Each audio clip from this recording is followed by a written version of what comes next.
Good day, ladies and gentlemen. I'm here today with Larry Cochran and Tamisha Brownlee Cochran. The two of you have been together for 10 years, married for 6, separated for 2. You have a financial matter you would like me to resolve, but before we get that, I'm going to start with you, Mr. Cochran. Why don't you tell me why we're here in divorce court today? I'm just fed up with it all. I'm tired of it, and I'm tired of being a housemaid, and I'm tired of doing everything. Clothes, you name it, everything's everywhere in that house. When you say a houseman, what things are you required to do that makes you feel that way? By picking up after her with her clean clothes, washing laundry, but instead the laundry just be on the ground. And anything that we use in the house, it's Do you everywhere. both work outside the home? Yes. Okay. But you're saying that inside the home, you're the only one working, and Yes. she never does anything. No, she doesn't do anything. Ms. Brownlee Cochran, what is your response to that? That is the biggest bald-faced lie I've ever heard. Are you a good housekeeper or? Okay, now, I'm not going to say I'm a great housekeeper. I mean, right now I go to school full-time. I do go to work as well, full-time, just like he does. And, of course, I'm a full-time mother. So I'm juggling 3 of those things throughout the day. So do I have enough time to clean up every day by the time he gets home from work?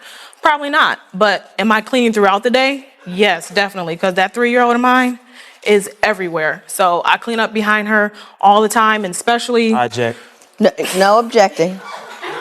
Ms. Brownlee Cochran, go ahead. So he would be in the bathroom for 3-4 hours on a time. He acts like a woman. Probably putting on makeup, all I know. I don't know what he's doing in that bathroom. Really? But by the time he is done, Wow. I'm right after him, telling him, hey, you didn't clean up your hair. Why is your hair still on the sink? Why is it still there? So then when he leaves, I'm cleaning that up. By the time he comes, yeah, maybe might be some clothes and stuff in that bathroom, or maybe my toothbrush and toothpaste might be on the sink instead of in the mirror. Now, Mr. Cochran, I am going to say this. If I were to, or if anyone comes and want to leave their spouse, I wouldn't jump out with, yeah, she's messy. You know what I mean? And it appears to me she's got a full-time job. She's got a little kid. She's in school full-time. Yeah, maybe she is a little messy. You tell me why you want to leave this woman. She doesn't have time for me, really. Explain that to me. She's, like you said, she goes to school full-time. She works full-time. And, of course, my daughter. And she don't even, tell me she loves me anymore or anything that nature. She doesn't show no affection or anything. It's like I'm a robot. I come in, do my thing, go to sleep, go to work. Same routine. Mr. Cochran, let me ask you this. You got a woman who's got a child, she's got a home, she's going to school, she's working full time, and yes, she's a little busy. Aren't you man enough to suck it up for a little bit till she gets out of school? I mean, do you need that much attention, that the fact that she is very busy at this time? You can deal with it because you're grown and you get it. Yeah. She's trying to get somewhere better. She's trying to take you along with her. Yeah. Yes, for our family. Does that ever cross your mind? No, it hasn't. And you have a good point. So, but she's something. But anyway. I don't see divorceable here, really. I see a woman who's working all the time. I see a guy who's working and complaining about some small things. Give me divorceable. Well, I can give you something. Well, she's very if it's not her way, it's the highway. You know what I mean? Like if I make a mistake, or if I make a little flaw, and if I say I'm sorry, that's the biggest thing. If I say I'm sorry, she don't want to hear that. That's like she said, it's a load of crap. Do you allow the man to people make mistakes, you know? That's very true. And if they apologize, that's the best they can do. I mean, if they, clean up whatever mess they made. But why don't you, are you not accepting of his humanness? I mean, I've been knowing him for the last 10 years, okay? These 10 years, all I hear is sorry. That's all I hear. I'm tired of hearing sorry. Oh, I'm sorry for that. Are you a perpetually sorry brother? Yeah. Part-time, sometimes. But when I try to change it, and try to make it better, she still outweighs the bad over it. Well, what are you always so sorry about? Like when I forget sometimes to to give my daughter medicine, or sometimes when I, You forget to give your daughter her medicine? yeah. And she has really bad heartburn, just like he does. And with that being said, Judge, he takes his heartburn medicine faithfully. Faithfully. How can you forget to medicate your child? Working a lot, but yeah. I work too, Judge. Yeah. And I go to school, Judge. Stuff be on the ground still. You don't work You that hard. worried about stuff on the ground and your And I'm daughter's worried about daughter my is child, sick her and you can't heartburn. give her your medicine? You got a lot of nerve. I was about ready to start fussing at her about not giving you any sex, but now I see what her issue is. Alright, guys, this case wastes no time diving straight into tension, and you can feel the frustration instantly. The husband comes in already fed up, painting himself as the one carrying the entire household. His tone isn't just tired, it's resentful, like this has been building for a long time. What makes this moment powerful is how quickly the judge challenges his claim, forcing him to explain rather than just complain. That shift creates immediate curiosity. Is he truly overwhelmed or exaggerating?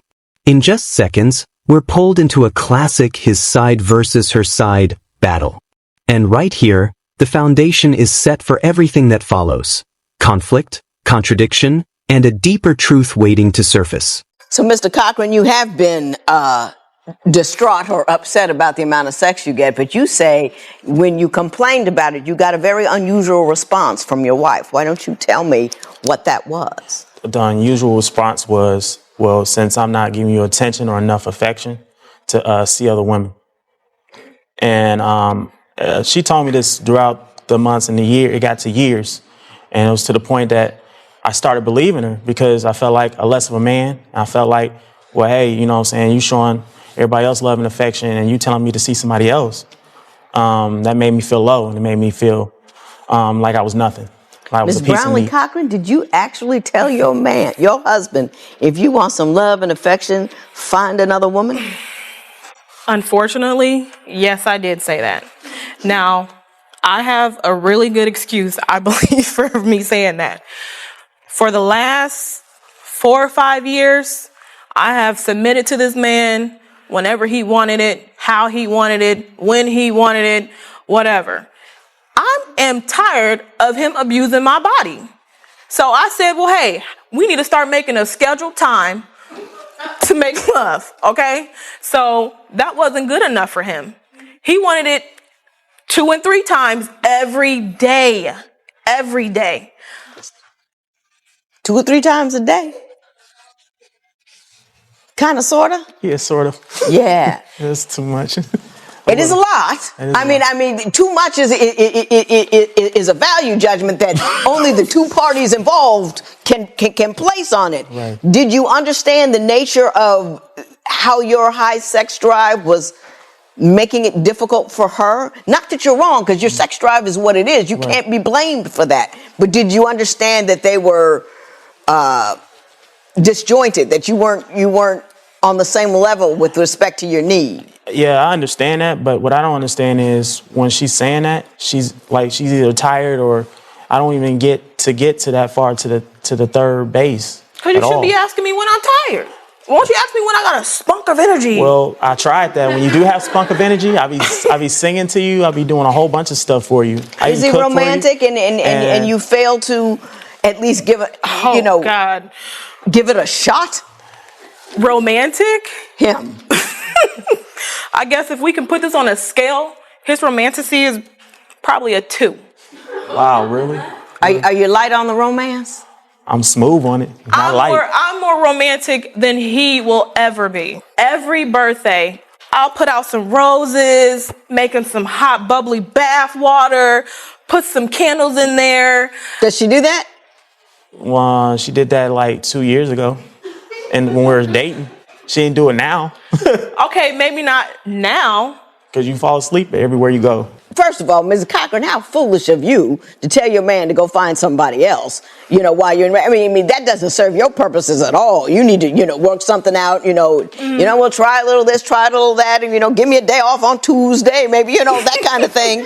You know, you get creative with it, but you don't get frustrated and shove them out the door for your own well-being. Not just the marriage's well-being, but just for your own exhausted. well. I I know you got sick overwhelmed. of it and you said a thing. You know what I mean? And people say stuff when they're exhausted. She didn't mean that. You know she didn't mean that. You shouldn't have gotten your ego all tore up about it. She's something.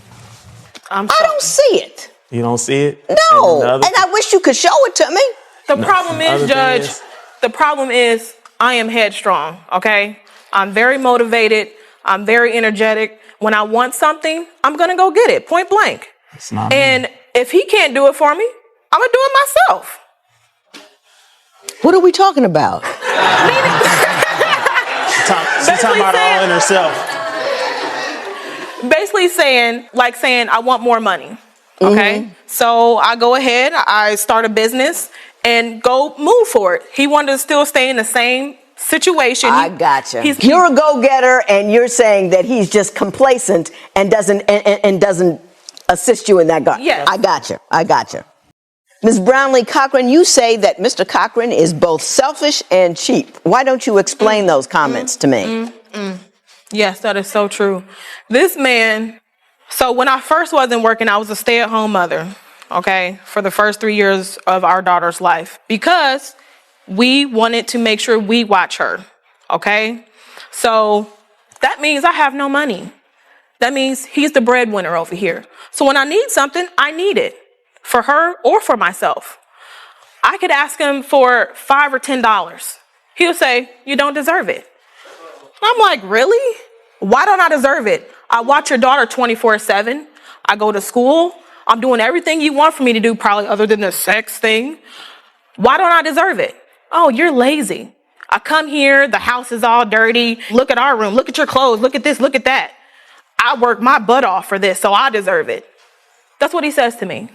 Mr. Cochran, would you want to respond to that? Yeah, I do actually. Some of it's true, but I feel that she don't deserve it because she don't put effort in being a wife to me, and she thinks it's funny. Like when I be like trying to clean her mess on my day off, or when I'm doing work, going to work, almost being late for work, I'm be hurting myself over her high heel shoes, and picking up her mess. Then she thinks it's funny, and now my daughter's taking that habit, and she even shows attitude. Who shows attitude? You and my daughter gives me lip because she's trying to be like you, I guess. Does your wife give you lip? Yeah, all the time. What kind of lip does she give you? You're a big boy. You'll be all right. Yeah. Pat yourself on the back. You good? Cause You you don't was need- wrong. you don't Mr. need Cochran, nothing. I guess the part I don't understand is no matter what goes on, you and I end up talking about her not picking up her clothes. And I just don't see, Bothers me. people have flaws, you know what I mean? And I don't pick up mine either. It just, you claim great inadequacies on her part, and I'm not seeing it. Okay. And I want you to.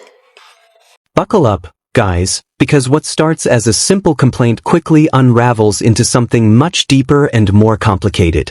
As both sides speak, the story shifts from messy habits to emotional neglect, and then to serious responsibility issues, especially involving their child. The judge begins peeling back layers, exposing cracks in communication, respect, and maturity. The tension spikes when personal accountability comes into question, flipping sympathy from one side to the other. Then comes the shock factor, statements about intimacy and emotional disconnect that reveal just how broken things really are. By the end, it's clear this isn't about small arguments at all, but a relationship weighed down by years of imbalance, frustration, and unmet expectations. Is it about her attitude? Tell me about her It is. attitude. How does she come across? What did she say? She's cold-hearted, and I feel she don't have no emotion. Give me an example. I can't Okay. picture it. She'll tell me to go get her something to eat, and I go get her something to eat. If I made a slight mistake over it, she'll give me hell over it. You know, she'll tell me, you didn't do good. You didn't tell him. No, you didn't. That's not good enough. Go back out there and get it. She won't just, say, So I you went out and got fast food and they got it wrong, Yeah, and and you bring then it back, and yeah, she's she- claiming that you didn't pay enough attention I at didn't the pay enough window. Yeah. Does that kind of thing happen at your house? Yes, it does. It does. And why does it? Let's put an example here. I'll ask for a cheeseburger and some French fries with no salt. He'll go to the window. He don't ask for the salt. So I still have some salty French fries. Well, I don't want salty French fries. I asked for no salt. What's so hard about getting that right? So when he brings it back to me, I eat it and I'm like, well, I'm eating salty French fries. You messed up. Is that really that important? It is that important. I hate salt. I don't like salt on a lot of things. Picky. And I feel that if he got it wrong, he can easily go fix the mistake. Could it be that the fast food place messed up? Of course, they did mess up. And it's his duty to make sure they fix it. I get it. Mr. and Mrs. Cochran, I think I only saw about 10% of what's wrong. And I don't know if it was just time constraint, you were unable to present it. I don't know if you don't feel fluent about it, that it's not easy to cross your lips. So I'm seeing Nicky Picky, but this is the tip of a very large iceberg. So I'm not going to try to chip away at it and see if you guys can continue to sail on, because I realize that is not available to you. I will say this to you, however. You have a 3-year-old. It is incumbent upon both of you to treat each other with the utmost respect, love, and care. And I do mean respect, love, and care. Because to the extent that your child have to have 2 separate homes, 2 separate situations, she's got to know that the 2 people in her life that she relies on the most care for one another. You know what I mean? You ain't got to be crazy about one another, but you really have got to make a point of being kind and caring to one another. Okay, I'm saying? The relationship is over. You don't get to be mad anymore because you done got rid of each other.